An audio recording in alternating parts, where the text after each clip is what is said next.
వచ్చేసి పునః పునః అన్నాడు.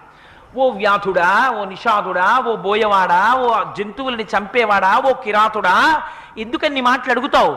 ఏది చూస్తోందో అది చెప్పదు, ఏది చెప్తుందో అది చూడదు. అందుకని ఇంత అడవిలో నీకు ఇంకో జంతువు దొరకదా, పో అన్నాడు. ఏమిటి ఇందులో అర్థం?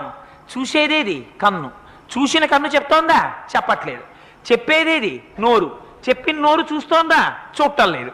చూసేది చెప్పదు, చెప్పేది చూడదు. ఎందుకయ్యా నన్ను దింపుతావు మధ్యలో? ఇంకో చోటుకు పోన్నాడు. నిజం చెప్పాడా అబద్ధం చెప్పాడా? నిజమే చెప్పాడు, అబద్ధము చెప్పాడు. కానీ ఆ అబద్ధం ఎందుకు పనికొచ్చింది?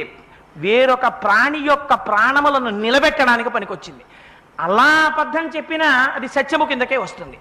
అందుకని ఒక్క బీజాక్షరాన్ని పలికినంత మాత్రం చేత ఆనాడు ఉతచ్చుడు ఎంత గొప్ప పండితుడైపోయాడయా!